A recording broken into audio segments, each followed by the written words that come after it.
سیدہ ام المومنین طیبہ طاہرہ عائشہ صدیقہ رضی اللہ تعالیٰ عنہ میرے آقا کی رفیقہ حیات بلکہ وہ محبوبہ رسول تھی، ان پر ایک الزام لگایا تھا منافقین نے، اس کا دفاع کیا میرا مولا اور آیت نازل فرمایا شان عائشہ میں، صدیقہ طاہرہ کی شان میں آیت نازل ہوئی۔ ہوا یہ تھا کہ ایک جنگ سے حضور واپس آ رہے تھے، جنگ غزوہ بنو مصطلق، وہاں سے واپسی میں حضرت عائشہ بھی اس سفر میں حضور کے ساتھ تھیں۔ رات کا وقت تھا، ایک جگہ قافلہ رک گیا تو قافلہ جب رکتا تھا تو اونٹ کے اوپر جو کجاوا ایک جو ہے حجرے کی طرح بنا دیا جاتا، جھونپڑی بنا دی جاتی تھی جو ام المومنین کے لیے ہوتی تھی، حضور کی ازواج مطہرات پردے میں جاتی تھی، وہ اٹھا کر کے زمین پر رکھ دیا۔ حضرت عائشہ کی عمر بھی چھوٹی تھی، کم عمر کی تھی، تو وہ بڑی ہلکی بھی تھی، جو صحابہ اٹھاتے تھے اٹھا کر کے رکھ دیتے تھے۔ رات کا وقت تھا اور وہ وہاں پر سو گئی، کجاوے سے باہر نکل کر کے سوئی۔ پھر ہوا یہ کہ قافلہ چل پڑا، حضرت عائشہ صدیقہ وہیں رہ گئی۔ وہ کجاوا اٹھا کر کے جو صحابہ تھے انہوں نے اونٹ پر رکھ دیا اور یہ سوچا کہ اس میں ام المومنین ہیں، سو رہی ہوں گی، اٹھا کر کے اونٹ پر رکھ دیا، باندھ دیا اور اونٹ چل پڑا، جبکہ ام المومنین کہیں اور سوئی ہوئی تھی۔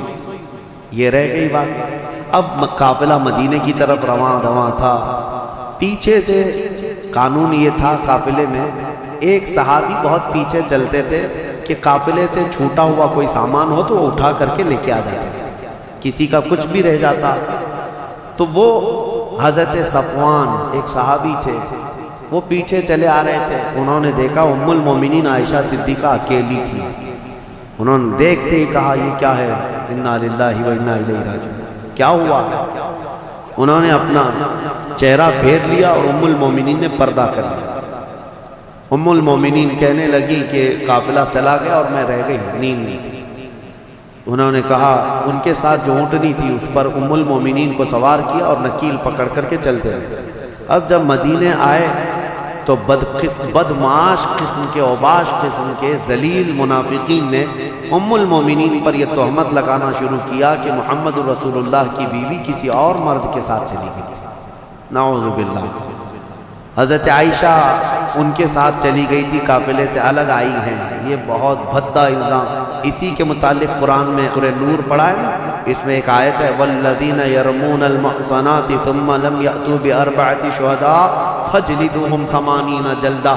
اللہ فرماتا ہے جو مومنہ عورتوں پر الزام لگاتے ہیں، تہمت لگاتے ہیں، اور اگر 4 گواہ نہیں لا پائیں گے تو حکم شرع یہ ہے کہ 80 کوڑے مارو ایسے آدمی کو جو تہمت لگایا۔ اور پھر فرمایا کہ زندگی بھر پھر کبھی اس کی گواہی قبول نہیں کی جائے گی، وہ مردود الشہادہ ہے، اس کی کوئی گواہی نہیں قبول کی جائے گی جو تہمت لگاتا ہے۔ اب سنو، جب عائشہ صدیقہ رضی اللہ تعالیٰ عنہ مدینے آ گئیں تو یہ باتیں پھیلنے لگ گئیں اور بہت پھیل گئیں۔ نبی پاک صلی اللہ علیہ وسلم کو بتایا گیا کہ ایسی ایسی باتیں آپ کی زوجہ کے متعلق ہیں۔ حضور پاک صلی اللہ علیہ وسلم حضرت عائشہ کے پاس آئے، پوچھے عائشہ یہ کیا میں سن رہا ہوں؟ حضرت عائشہ صدیقہ رضی اللہ تعالیٰ عنہ رونے لگ گئیں، بڑا پیار کرتے تھے میرے آقا ان سے اور وہ بھی بہت محبت کرتی تھی۔ حضور پاک صلی اللہ علیہ وسلم نے پھر ہوا یہ کہ حضرت عائشہ سے بات کرنا بھی چھوڑ دیا ہوگا کہ میں اس وقت تک انتظار کروں گا جب اللہ تعالیٰ کا حکم آ جائے۔ اب یہ ام المومنین کے لیے کتنا ڈیفیکلٹ اور کتنا سخت مرحلہ ہوگا کہ کائنات کے آقا و مولا جن کی وہ زوجہ ہیں وہ بات نہیں کر رہے اور گھر پہ نہیں آ رہی، تو حضرت عائشہ اپنے مائکے چلی گئی حضرت ابوبکر صدیق کے گھر، تو حضرت ابوبکر صدیق بھی بات نہیں کر رہے، پتہ نہیں کیا ہوا، لیکن معاملہ کچھ بھی نہیں تھا۔ آج کے منافقین بھی اس واقعے کو اٹھاتے ہیں اور کیا کہتے ہیں رسول اللہ کو علم غیب نہیں تھا، اگر غیب کا علم ہوتا تو اتنے دن تک حضور اپنی بیوی کے متعلق تھوڑی نہ خاموش رہتے۔ اس وقت کے منافق تہمت عائشہ صدیقہ پہ لگا رہے تھے، آج کے منافق جو ہے حضور پاک پر یہ تہمت لگاتے ہیں علم غیب نہیں تھا۔ سنو، میں دونوں مسئلے حل کرتا ہوں، اس کا حل بتاتا ہوں۔ یہ صحابہ کا بڑا امتحان تھا، 1 مہینے تک یہ معاملہ چلتا رہا مدینہ۔ حضرت عمر فاروق رضی اللہ تعالیٰ عنہ کو حضور نے بلایا، باری باری ہر ایک سے پوچھنے لگے۔ حضرت عمر سے پوچھا تمہارا کیا خیال ہے عائشہ کے بارے میں، یہ جو تہمت لگائی گئی ہے، جو افواہ ہے؟ حضرت عمر نے کیا ایمان کا جواب دیا، کہتے ہیں یا رسول اللہ صلی اللہ علیہ وسلم، رب ذوالجلال آپ کے جسم پر مکھی بیٹھنے نہیں دیتا، اگر عائشہ ناپاک ہوتی تو آپ کے گھر کے لیے کیسے قبول کرتا؟ نکاح تو اللہ نے فرمایا آپ کا، اور کوئی ناپاک عورت آپ کی اہل میں آ کیسے سکتی ہے؟ وہ اہل بیت ہے۔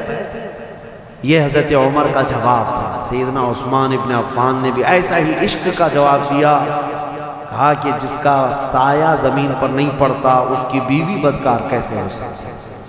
اللہ تبارک و تعالیٰ نے محفوظ رکھا۔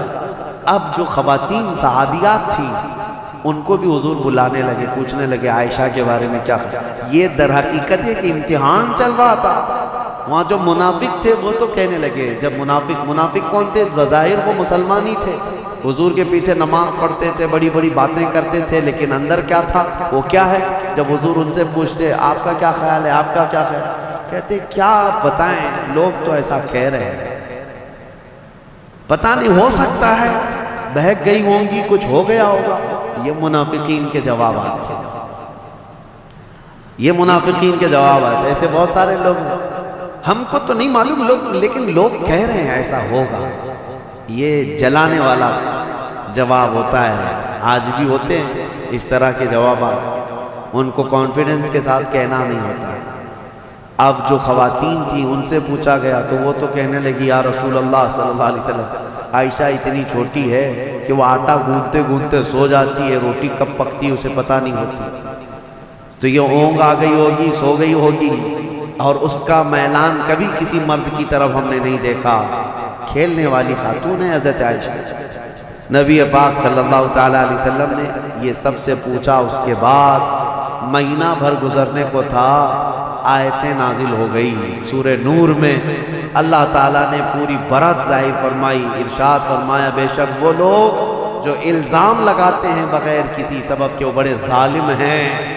ماں عائشہ صدیقہ کی برات میں جب آیت نازل ہوئی، حضور آئے حضرت عائشہ کے گھر، حضرت ابوبکر صدیق کو بتا دیا تھا کہ آیت عائشہ کی برات میں صفائی میں نازل ہو گئی ہے، تو پھر حضرت ابوبکر بھی دوڑے دوڑے عائشہ صدیقہ کو خبر دینے چلے گئے، اور جب حضرت عائشہ نے یہ خبر سن لی تو اس قدر اس دن خوشیوں سے پھولے نہ سما رہی تھی کہ نبی پاک صلی اللہ تعالیٰ علیہ وسلم جب گئے گھر تو وہ ان کی محبت کا معاملہ تھا۔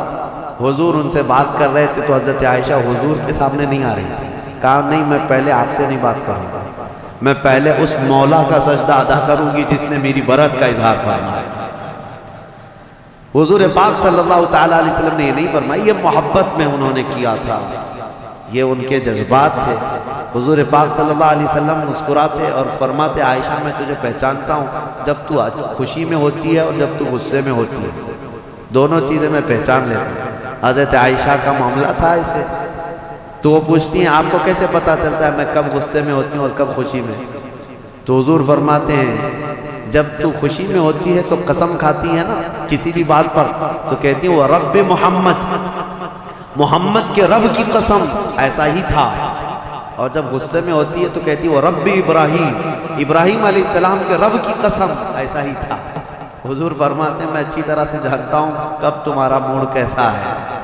بہرحال ماں عائشہ صدیقہ رضی اللہ تعالیٰ عنہا کے یعنی طہارت پر اللہ تعالیٰ نے آیتیں نازل فرمائی۔ جو دوسرا مسئلہ ہے وہ میں عرض کیے دیتا ہوں، آج کے جو منافق ہیں یہ جو کہتے ہیں حضور کو اگر علم غیب تھا تو اپنی بیوی کی برات پہلے ہی کیوں نہیں بیان کر دی؟ اتنے دن تک مدینے میں کنفیوژن کے شکار سب لوگ بھی تھے، کیوں ایسا رہا؟ یہ کہتے ہیں حضور کا علم غیب نہیں تھا۔ ان ظالموں کو یہ پتہ نہیں جو رسول مکہ میں مدینے میں بیٹھ کر مکہ کے تمام لوگوں کے احوال کی خبر دے رہے ہوں، لیکن کچھ معاملات ہوتے ہیں، کچھ معاملات ہوتے ہیں، امتحانات یوں ہی نہیں لیے جاتے۔ اگر آپ کے پاس سوال پرچہ آ گیا ایگزام میں اور بنایا کس نے ہے؟ بنایا کس نے ہے؟ آپ کے ٹیچر نے، جو پڑھانے والا ٹیچر نے بنایا، لیکن ایگزام لے کر کے آپ لکھنے کے لیے بیٹھے، ٹیچر ہی اگر آپ کو گارڈنگ کے لیے آئے یا پھر وہ دیکھ بھال کے لیے آئے، نگرانی کے لیے، آپ پوچھ لینا اس سے ایک سوال، سر اس کا جواب بتا دو، کیا وہ ایگزام ہال میں بتائے گا؟ کہے گا نہیں میں معلوم نہیں ہے مطلب اس کو معلوم ہے لیکن تیرا امتحان چل رہا ہے. امتحان کس کام کا ہے؟ بنایا ہے پرچہ اسی نے، امتحان وہی لے رہا ہے، لیکن وہ کچھ سوالات کے جوابات نہیں دیتا تو اس کا مطلب یہ نہیں ہے کہ اس کو علم نہیں ہے. علم ہے لیکن تیرا امتحان چل رہا ہے. آپ کو پتا ہے ایسا معاملہ ابھی سورہ یوسف میں گزر چکا. حضرت یوسف علیہ السلام نے کیا کیا تھا؟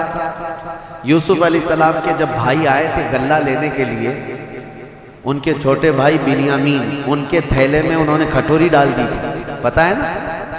اور اس کے بعد کیا کیا؟ اعلان کروا دیا شاہی خزانے کی کھٹوری چوری ہو گئی، ڈھونڈو کس کے اس میں ہے، ڈھونڈو. حضرت یوسف علیہ السلام نے اعلان کروا دیا تھا اور سب کے غلے ڈھونڈتے جائے. وہ 10 بھائیوں کی بھی تلاش کر رہے تھے. قرآن میں یہ بھی ہے فَبَدَأَ بِأَوْعِيَتِهِمْ، ان کے سب تھیلیوں کو ٹٹولا گیا. حضرت یوسف علیہ السلام خود ہی ٹٹول رہے تھے. کس کو؟ 10 بھائیوں کے تھیلوں کو ٹٹول کر کے دیکھ رہے تھے، اس میں ہے، اس میں ہے. اور ڈالا کس کے تھیلے میں تھا؟ چھوٹے بھائی کے تھیلے میں ڈالا تھا. یہ 10 کو کیوں ٹٹول رہے تھے؟ کیا یہ بھی تم الزام لگاؤ گے کہ یوسف علیہ السلام کو معلوم نہیں تھا کون سے تھیلے میں؟ معلوم سب تھا. وہاں ایک مصلحت تھی کہ اللہ نے حضرت یوسف کو ایسا کرنے کا حکم دیا تھا. قرآن میں اللہ فرمایا كَذَلِكَ كِدْنَا لِيُوسُف، ہم نے یوسف کو اس طرح کی ہدایت دی تھی کہ وہ ایسا کریں. تو وہاں حضرت یوسف علیہ السلام کے بارے میں یہ مانتے ہو اللہ نے ان کو ایسا کرنے کا حکم دیا تھا، تو پھر یہ غزوہ بنی مستلق کے بعد والے واقعے میں، ام المومنین کے واقعے میں یہ کیوں نہیں تسلیم کرتے کہ میرے آقا کو 1 مہینے تک اللہ نے خود ہی یہ فرمایا تھا کہ محبوب آپ کے سارے آس پاس آنے والوں کا امتحان ہو جائے، جو ایمان والا ہو ان حالات میں بھی میرے مصطفیٰ کی بڑائی بیان کرے گا، اور جو منافق ہے وہ چن چن کر کے برائیاں پیدا کرنے کی کوشش کرے گا. بہرحال ایسے حالات میں ایمان پتہ چل جاتا ہے. اللہ ہمیں ہر مصیبت کے وقت میرے آقا کے قدموں میں گردن نچھاور کرنے کی توفیق عطا فرمائے. ہم جب زندہ رہیں، خوشیوں میں ہوں یا غموں میں ہوں، بس میرے مصطفیٰ کریم کے سچے غلاموں میں مولا ہمارا شمار فرمائے. میں یہی عرض کرتا ہوں، ہر تکلیف، ہر ستم گوارا ہے. یا رسول اللہ بس تم کہہ دو کہ تو ہمارا ہے.